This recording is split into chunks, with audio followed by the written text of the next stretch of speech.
as you look at the landscape, how much does climate change start to really drive the shift to EVs?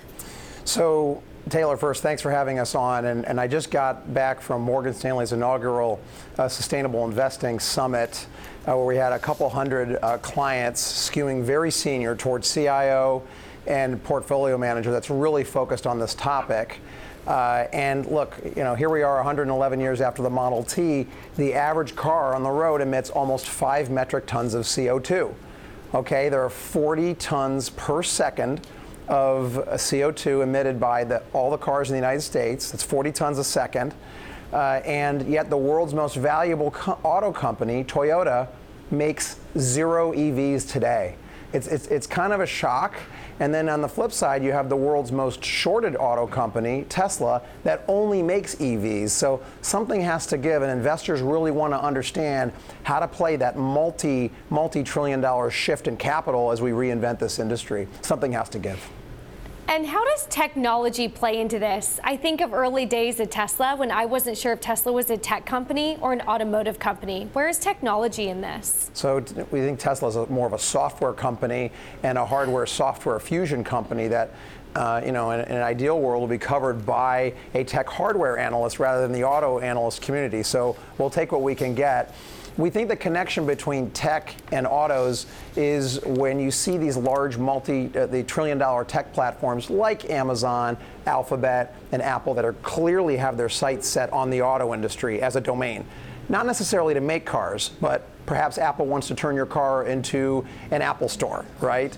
And so as they try to look at this Internet of Cars marketplace, it's a multi-trillion-dollar market, they are getting drawn in to that 40 tons per second in the U.S. ecosystem. And it's happening within cities where a ride-sharing vehicle might emit 25 tons in a year, 5 times more than the average car. And so as tech firms get close to that autonomous vehicle topic and the shared and connected car, they're being drawn in, and they have the resources and the capital and, frankly, the obligation to do something about it.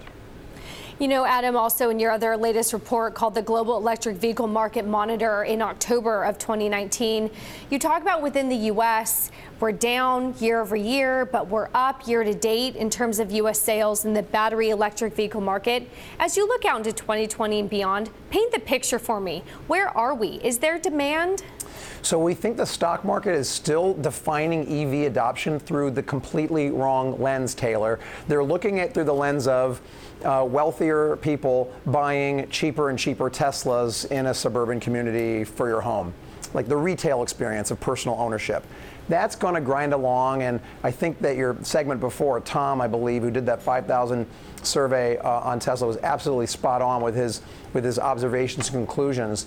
But we think that where the stock market is moving to now in terms of analyzing EV adoption, it's fleets and it's shared vehicles. So in order to make the large shift to get to like 2% EV adoption in the US to 10, 20%, it's going to be the regulatory purview of a dense community like a city going after logistics, taxis, shared mobility fleets. That's how you can get the big chunks. And again, that's where the money is. That's where the business model can make use of EV infrastructure and use data and software to solve the problem instead of just leaning on the 100-year-old legacy ecosystem to do it. That's getting blood from a stone if you try to do that. As a fundamental analyst, do you assume further margin compression because you have to give out discounts to lure in buyers?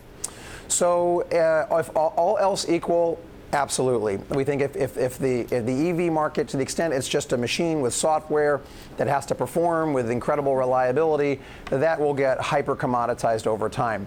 Short term, however, you do have Tesla shifting production, or at least expanding production into China, where labor costs are roughly a tenth, and where logistics costs and other costs that go into a car are a fraction. So there's going to be some volatility.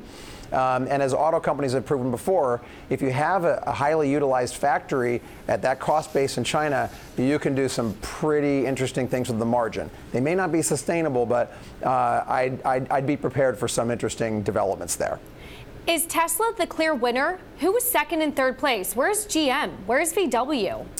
So we think all the legacy auto companies are going to get drawn into this, even if they would like it to move very slowly, or else they won't be able to sell vehicles in the state of California with the current footprint, and they certainly won't be able to sell vehicles that are operated in cities like New York, London, Oslo, Norway, most Chinese cities, Los Angeles. So again, it's going to move at the pace of those cities that are going to take matters into their own hands. They're all going to get into it. But Taylor, if you ask me who's the biggest competitor to Tesla, we don't think it is Toyota or General Motors right now. We think it is large tech firms that are worth $1 trillion or worth more than all of my auto companies combined, that generate cash that are equal to my entire industry combined, and it's more of a regular recurring cash. These are the types of companies that have the ability to attract talent and capital, and frankly to lose money if necessary to take on someone like Tesla. Tesla spent $20 billion on R&D and CapEx over the last decade. That kind of thing is going to be a difficult task for a legacy auto company to replicate. They're going to attempt to do it, but we think the real threat is from the megatech. Who is the biggest loser, and what's the problem? Is it CapEx spending, R&D? We think the biggest losers would be companies that have to defend a declining business model that is at the margin obsolete, internal combustion technology, for example, that can't be repurposed into electric, for example, and or doesn't have the backing from the state or a national policy to be able to absorb losses from flipping the business model. Now, there might be a lot of people on your program listening saying it might sound like the average auto company, and it is. So I would say the average auto company that can't make that cultural transition would be the loser. The question, and what we're seeing, depending on the boardroom that we're engaging with, is some auto companies really have a high level of urgency and have kind of, accepted that they need to go all in on this, but they're going to require some planning and some support from regulatory bodies, governments, and perhaps some creative legal structures in order to attract capital on a competitive basis. It's not going to be easy, unfortunately.